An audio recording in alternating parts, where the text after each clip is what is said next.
नमस्कार, बहुत स्वागत है आपका। 5 शहर 5 खबर देख रहे हैं आप और मैं हूं आपके साथ शिवम सोनी। भारतीय जनता पार्टी ने 2023 में 9 राज्यों में होने वाले विधानसभा चुनाव की तैयारियां शुरू कर दी हैं। आज से भाजपा की राष्ट्रीय कार्यकारिणी की बैठक शुरू हो रही है। यह मंगलवार यानी कि 17 जनवरी तक चलेगी। मीटिंग शुरू होने से पहले प्रधानमंत्री नरेंद्र मोदी ने संसद मार्ग से एनडीएमसी कन्वेंशन सेंटर तक करीब 15 मिनट रोड शो किया। इसके बाद वे कार्य समिति की बैठक में पहुंचे। कार्यकारिणी की बैठक में गृह मंत्री अमित शाह, रक्षा मंत्री राजनाथ सिंह और पार्टी अध्यक्ष जेपी नड्डा, सभी महासचिव, भाजपा शासित राज्यों के मुख्यमंत्री, सभी प्रदेश अध्यक्ष और बाकी पदाधिकारी शामिल होंगे।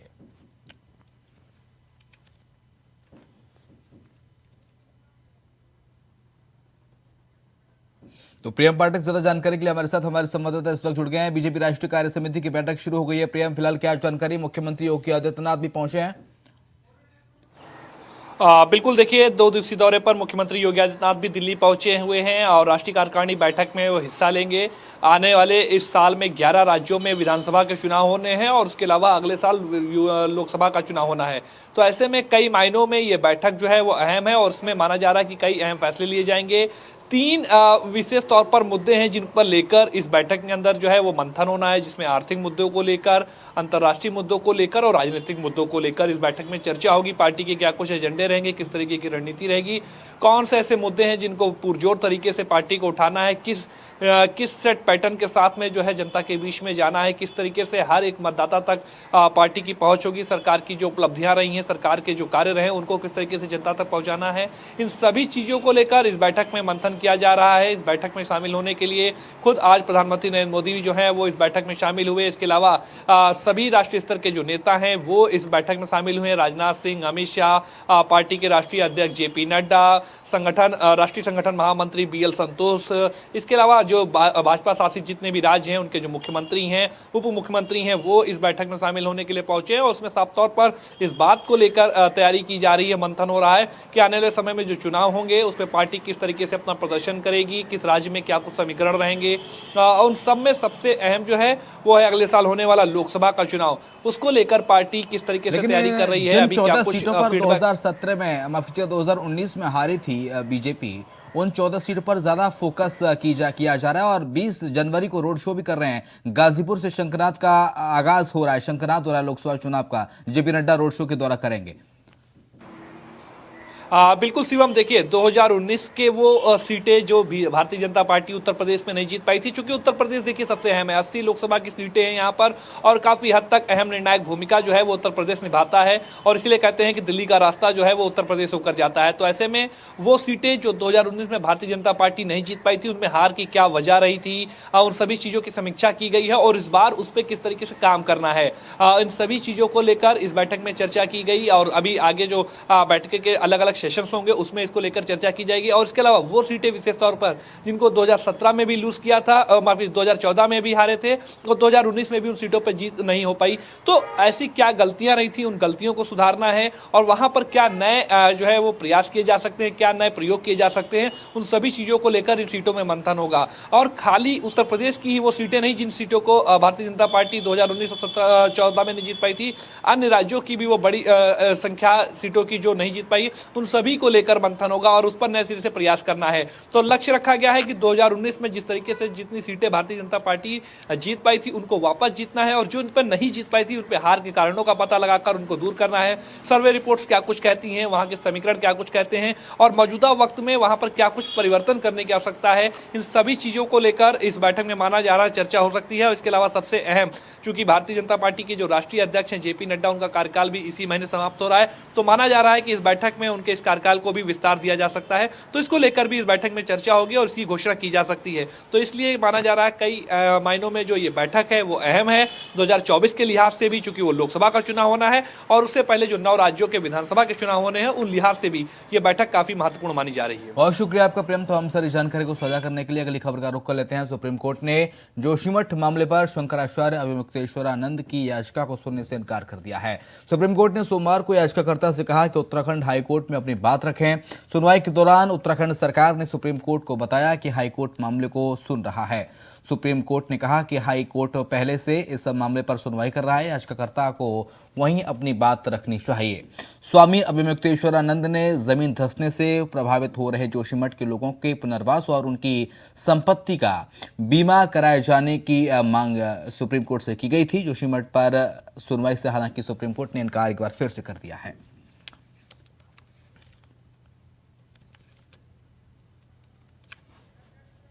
अभय के अंतरा ज्यादा जानकारी के लिए हमारे साथ देहरादून से हमारे सहयोगी लाइव जुड़ गए हैं। अभय, सुप्रीम कोर्ट ने साफ तौर से इनकार कर दिया जोशीमठ पर सुनवाई से और उन्होंने कहा कि हाईकोर्ट सुनवाई कर रहा है, पहले से तो हाईकोर्ट के पास जाएं।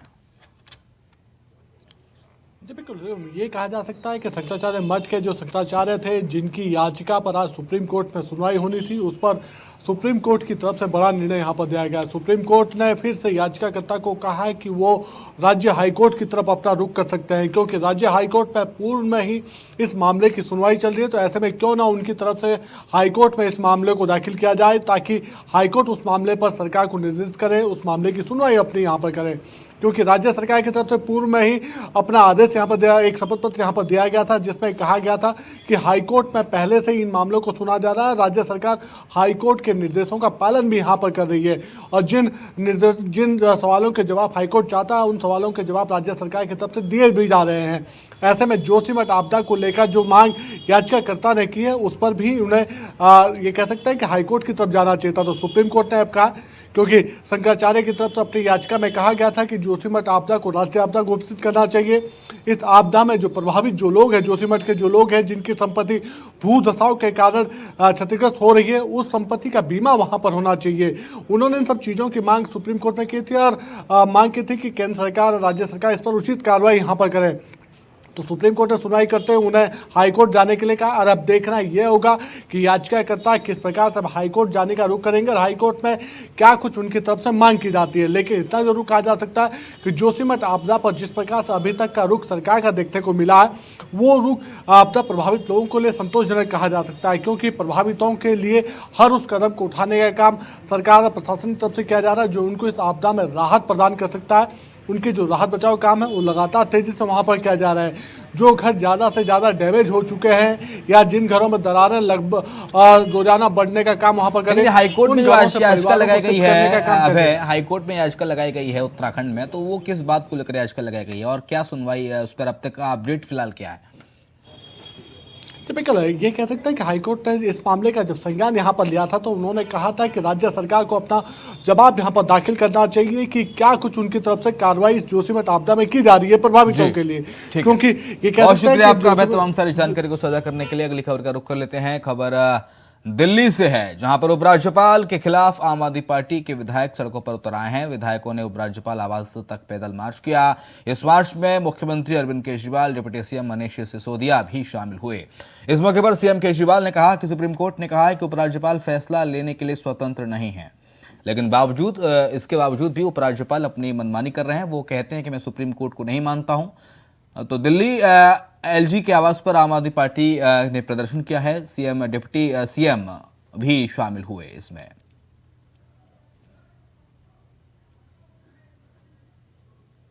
तो एलजी पर मनमानी करने का आरोप लगाए हैं आम आदमी पार्टी के विधायक, कार्यकर्ता और तमाम विधायक और कार्यकर्ता मुख्यमंत्री अरविंद केजरीवाल और डिप्टी सीएम मनीष सिसोदिया के नेतृत्व में एलजी वीके सक्सेना के आवास पहुंचे और प्रदर्शन किया गया।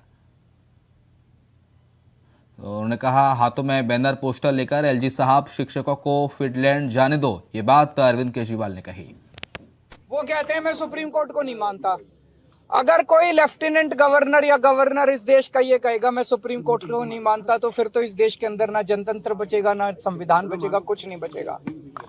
हमें बेहद दुख है कि आज हम सब लोगों को, दिल्ली के मुख्यमंत्री को, दिल्ली के सारे चुने हुए विधायकों को एलजी हाउस मार्च करके कोई बड़ी चीज के लिए नहीं जाना पड़ रहा है। मात्र नितिन चौधरी का रुख कर लेते हैं, हमारे सहयोगी सीधे इस वक्त लाइव जुड़ गए न्यूज रूम से। नितिन, लगातार जो सरकार है और उपराज्यपाल के बीच जो तकरार है एलजी के बीच, वो कम होने का नाम नहीं ले रही और आज फिर इसकी एक बानगी देखने को मिली, आज फिर इसकी एक तस्वीर देखने को मिली। जी देखिए शिवम, बिल्कुल दिल्ली के विधानसभा 3 दिवस सत्र का पहला दिन आज जो हंगामा एलजी के दफ्तर के बाहर किया गया था, आम आदमी पार्टी के तमाम विधायक जो है आज धरना प्रदर्शन जो है एलजी के आवास के बाहर करने के लिए गए थे। जिस तरीके से जो 3 दिवस का जो सत्र यहाँ पर चल रहा है, तो उसको देखते हुए एलजी पे काफ़ी हमला बोलने की बात यहाँ पर आम आदमी पार्टी की तरफ से की जा रही थी। आम आदमी पार्टी के जितने भी विधायक हैं वो सारे आज एलजी के दफ्तर के बाहर जो है प्रदर्शन कर रहे थे। उनका कहना था कि शिक्षकों को जो ट्रेनिंग यहाँ पर कराने की जो बात उठाई रही थी कि ट्रेनिंग कराने के मुद्दे यहाँ पर मांग रहे थे, लेकिन आम आदमी पार्टी ने आज एलजी के दफ्तर के बाहर दोबारा एक बार फिर से प्रदर्शन किया। काफ़ी मुद्दों पर घेरने की बात यहाँ पर कही जा रही थी कि आम आदमी पार्टी के अरविंद केजरीवाल काफ़ी दिनों से जो है काफ़ी गर्मा गर्मी एलजी के सामने दिख रही थी, बीके सक्सेना के सामने। लेकिन उसके बाद जिस तरीके से आज 3 दिवस के जो सत्र यहाँ पर चल रहा था, आम आदमी पार्टी के तमाम विधायकों ने एलजी के दफ्तर के बाद जो है प्रोटेस्ट किया। साथ ही उधर बीजेपी की बात की जाए तो बीजेपी पार्टी के तमाम विधायकों ने जो है भारतीय का अरविंद केजरीवाल की पार्टी को घेरने का पूरा प्रयास किया गया था। जिस तरीके से प्रदूषण को देखते हुए, जिस तरह दिल्ली के अंदर जो प्रदूषण है वो काफ़ी बढ़ रहा है, तो उस पर भी घेरने की बात आम आदमी पार्टी को करा था। लेकिन उसके बाद आम आदमी पार्टी के विधायकों ने जो है आज एलजी के घर के बाहर जो है प्रोटेस्ट किया। उसमें जो काफ़ी मुद्दे देखने को मिले थे, काफ़ी मुद्दों पे जो है प्रोटेस्ट किया था। और कहा जा रहा था कि जिस तरीके से एलजी के यहाँ पर जो प्रोटेस्ट किया गया है उसमें जो शिक्षक ट्रेनिंग की बात सबसे पहले मुद्दा उठाया गया था आम आदमी पार्टी की तरफ से, कि आम आदमी पार्टी सबसे पहले शिक्षक ट्रेनिंग की बात कर रही थी कि शिक्षकों को ट्रेनिंग कराई जाए। और उसके बाद ये तमाम काफ़ी इतने मुद्दे थे जिन मुद्दों पर जो है आज आम आदमी पार्टी ने एलजी के घर के बाद प्रोटेस्ट किया है। जी इसके साथ साथ एलजी दरअसल इस बात का क्यों विरोध कर रहे हैं कि शिक्षकों को विदेश जाने नहीं दिया जाएगा? क्यों आखिरकार इस चीज़ पर अंकुश लगाया जा रहा है? केजरीवाल तो कह रहे हैं कि हम तो शिक्षा को बेहतर करना चाहते हैं, इसलिए उनको फिनलैंड भेज रहे हैं ट्रेनिंग के लिए। और हाथ में एक बैनर पोस्टर भी नजर आया केजरीवाल और उनके तमाम जो विधायक थे उनके हाथ में कि शिक्षकों को फिनलैंड जाने दो एलजी साहब। जी देखिए, बिल्कुल जिस तरीके से 3 दिवस का जो सत्र यहाँ पर चल रहा था विधानसभा के अंदर, आज आम आदमी पार्टी के तमाम विधायकों ने जो है अपने हाथ में पोस्टर बैनर लेकर जो है धरना प्रदर्शन किया। वहाँ प्रोटेस्ट किया गया था, एलजी के खिलाफ हल्ला बोल किया गया था, नारे लगाए गए थे। जिस तरीके से एलजी जो है बीके सक्सेना जो है पूरी तरीके से जो है जो शिक्षक ट्रेनिंग है, ट्रेनिंग करने के लिए जो आम आदमी पार्टी जो है अपने शिक्षकों को जो बाहर भेज रही है, विदेश भेज रही है, उनको अच्छी शिक्षा के लिए विदेश भेजा जा रहा है। तो उसी को देखते हुए जो है आम आदमी पार्टी के तमाम विधायकों ने आज धरना प्रदर्शन किया और प्रोटेस्ट किया इस तरीकों को देखते हुए। लेकिन एलजी का कहना है कि आखिरकार ट्रेनिंग सेंटर जो है, ट्रेनिंगों को जो है बाहर नहीं भेजा जाएगा। तो उसको देखते हुए आम आदमी पार्टी पूरी तरीके से आज जोरों से तमाम विधायक आज धरना प्रदर्शन कर रहे थे। वहाँ एलजी के दफ्तर के बाद जो प्रोटेस्ट था वो काफ़ी तेजी से चल रहा था। उसमें यही कहा जा रहा है कि शिक्षकों को जो ट्रेनिंग या सेंटर यहाँ पर दिया जा रहा है, उस शिक्षकों को जाने दिया जाए। उस तरीके के जो विदेशों में लोगों को भेजा जा रहा है कि अच्छी शिक्षा लोगों को मिले, उसी चीज़ को देखते हुए आम आदमी पार्टी के अरविंद केजरीवाल जो मुख्यमंत्री हैं उन्होंने साफ यही कहा है, एलजी से भी यही बात कही है कि जिस तरीके से शिक्षकों को जो अच्छी शिक्षा मिले, तो उसको देखते हुए बाहर बेहतर अच्छी शिक्षा बनने के लिए जो है ट्रेनिंग सेंटर जो बनाए गए हैं, बाहर विदेशों में लोग जा रहे हैं शिक्षक ट्रेनिंग के लिए, तो उसको जो है लोगों को रोकने का पूरा प्रयास जो है एलजी की तरफ से किया जा रहा है। एलजी ने साफ साफ आज विरोध प्रदर्शन जो है आम आदमी पार्टी ने किया। बहुत शुक्रिया आपका नितिन, तमाम सारी जानकारी को साझा करने के लिए। अगली खबर का रुख कर लेते हैं। रामचरितमानस पर बिहार में जेडीयू और आरजेडी खुलकर सामने आ गए हैं। जेडीयू प्रवक्ता अभिषेक झा के बयान के बाद राजद की ओर से तीखी प्रतिक्रिया सामने आई है। आरजेडी प्रवक्ता मृत्युंजय तिवारी ने कहा है कि हमारे नेता तेजस्वी यादव ने साफ कर दिया है और बयानवीरों को चेतावनी भी दे दी है।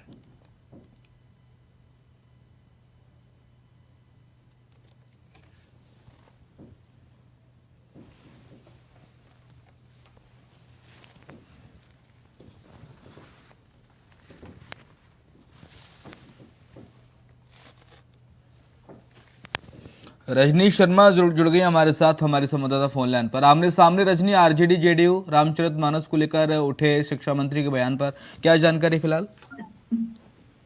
देखिए, जिस तरह से रामचरितमानस में बयान दिया शिक्षा मंत्री ने और उसके बाद जेडीयू और आरजेडी में जो रार छिड़ी है वो रार थमने का नाम नहीं ले रही है। लगातार जेडीयू दबाव बना रही है कि शिक्षा मंत्री को बर्खास्त किया जाए, शिक्षा मंत्री माफी मांगे, और शिक्षा मंत्री लगातार अपने बात पर टिके हुए हैं। और सबसे खास बात ये रही कि शिक्षा मंत्री के कंधे पर हाथ देकर राजद के जो प्रदेश अध्यक्ष है वो कह रहे हैं कि घबराने वाली बात नहीं है, हम आपके साथ हैं। और इसके बाद गिरार इतनी बढ़ गई है कि अब लगातार दबाव बनने लगे हैं तेजस्वी यादव पे। हालांकि तेजस्वी ने भी इस बारे में कुछ भी खुलकर स्पष्ट नहीं कहा, लेकिन ये जो रार और तकरार है वो लगातार बढ़ती जा रही है जेडीयू और आरजेडी के बीच। और बीजेपी की अगर बात करें तो अब तो लोग ये भी अटकलें लगाने लगे हैं। बीजेपी के सांसद है प्रदीप सिंह, उन्होंने तो यहाँ तक कह डाला कि महाराष्ट्र की परिपाटी एक बार फिर से बिहार में ना दोहराई जाए, ऐसी संभावनाएं अब दिखने लगी है। जी बहुत शुक्रिया आपका रजनी, तमाम सारी जानकारी के लिए। गणतंत्र दिवस पर पाकिस्तान की खुफिया एजेंसी आईएसआई और तमाम आतंकी संगठन भारत में हमले की फिराक में हैं। सुरक्षा एजेंसियों की खुफिया रिपोर्ट में खुलासा हुआ है। रिपोर्ट के मुताबिक 26 जनवरी पर दिल्ली, पंजाब समेत देश के कई शहरों में आतंकी हमले का इनपुट मिला है। इसके अलावा राज्य में भी खुफिया एजेंसियों को राम मंदिर पर हमले को लेकर एक पोस्ट मिली, जिसके बाद अलर्ट जारी किया गया है। अलर्ट में बताया गया कि काउंटर इंटेलिजेंस की टीम ने ट्विटर आईडी पर राम मंदिर को लेकर एक पोस्ट ट्रैक किया है। इस पोस्ट में लिखा गया था कि पाकिस्तान में मौजूद आतंकी संगठन लश्कर मोहम्मद अयोध्या के राम मंदिर पर हमले का प्लान बना रहा है। जैशे मोहम्मद ने अयोध्या में राम मंदिर पर फिदायीन हमले का प्लान बनाया है।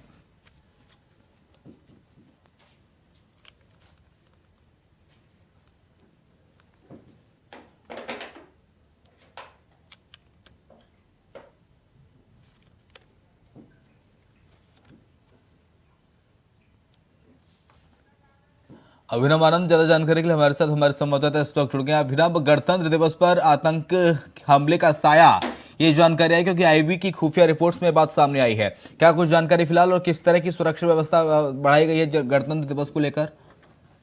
अभिनव, आपको बता दूं, बिल्कुल आपको आज बता दूं कि आज सुबह ही दिल्ली से लगभग 2 आतंकी गिरफ्तार किए गए। जैसे मोहम्मद के आतंकी बताए जा रहे हैं। आपको बता दूं कि वो आतंकी पाकिस्तान से चलकर और नेपाल पहुंचे। नेपाल से उन घुसपैठियां हो रही थी, जिससे आईबी हमारी इंटेलिजेंस जो हमारी इंटेलिजेंस ब्यूरो जो हमारे यहाँ के सुरक्षा एजेंसी है, उसको सबसे पहले ही पता चल गया और उन्होंने हाई अलर्ट जारी कर दिया। हाई अलर्ट जारी होते ही अयोध्या में सबसे पहले मोनीराज जो यहाँ के एसएसपी हैं, उन्होंने अयोध्या की जो सभी सीमाएं हैं, जो एंट्री पॉइंट है, सभी पर सुरक्षा व्यवस्था तैनात कर दिए गए।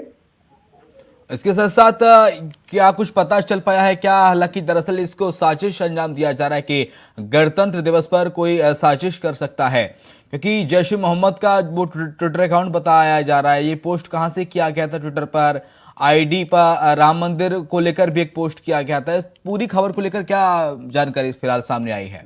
जी बिल्कुल, आपको बता दूं, इसके पहले ये पहली बार ही ऐसा नहीं हुआ। इसके पहले भी 2003 में भी आतंकी हमला अयोध्या पर हुआ है, लेकिन सारी उनकी जो नाकामयाबी रहती है, बिल्कुल जग जाहिर है कि हमारे यहाँ कोई परिंदा भी पर नहीं मार सकता। कोई भी आतंकी का वो मर के ही जाएगा। लेकिन खुफिया रिपोर्ट्स में बात कही जा रही है कि गणतंत्र दिवस को लेकर दरअसल आतंकियों की नजर है गणतंत्र दिवस पर, क्योंकि हमने देखा कि पाकिस्तान में क्या हालात बने हुए हैं। अभिनव, पाकिस्तान भूखमरी की कगार पर है और ऐसे में पाकिस्तान कुछ भी करने के लिए बेताब हो रहा है, क्योंकि भारत जिस तरह से नए नए आयाम विकसित कर रहा है, विकास की ओर बढ़ रहा है, तो पाकिस्तान को अभिनव ये कहीं ना कहीं राज नहीं आ रहा। और कंगाली पर खड़ा हुआ पाकिस्तान भारत को नीचा दिखाने के लिए, भारत को परेशान करने के लिए किसी भी हद तक जा सकता है। ये बात भी सामने आई है।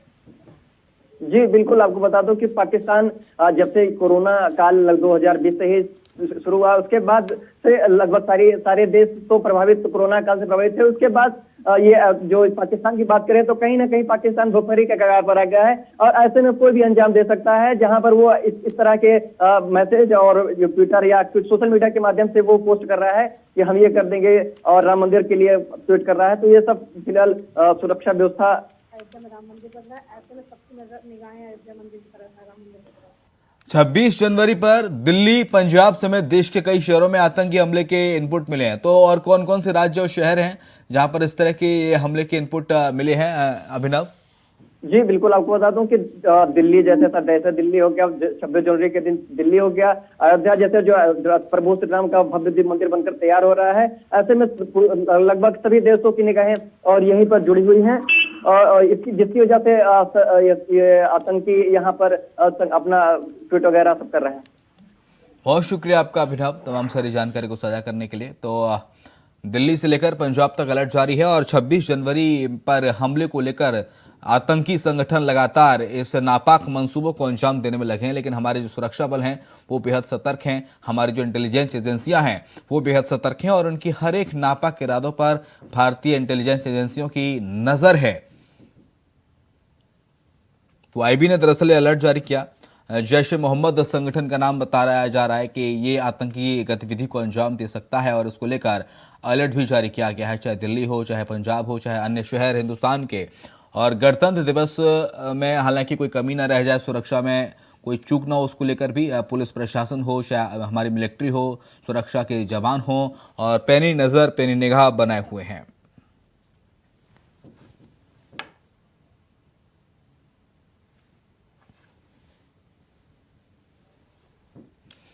दिल्ली से लेकर पंजाब तक ये अलर्ट है, और इसके साथ साथ राम मंदिर को लेकर भी, राम मंदिर को लेकर भी ये अलर्ट सामने आया, क्योंकि देखिए पिछले साल यानी कि 14 जनवरी को मकर संक्रांति के दिन विशाल राम मंदिर, भव्य राम मंदिर अयोध्या में बनकर तैयार हो जाएगा, और ये भी कहीं ना कहीं दुश्मन देश पाकिस्तान को रास नहीं आ रहा, और इसको लेकर भी नज़र लगातार बनी हुई है पाकिस्तान की या अन्य आतंकी संगठनों की।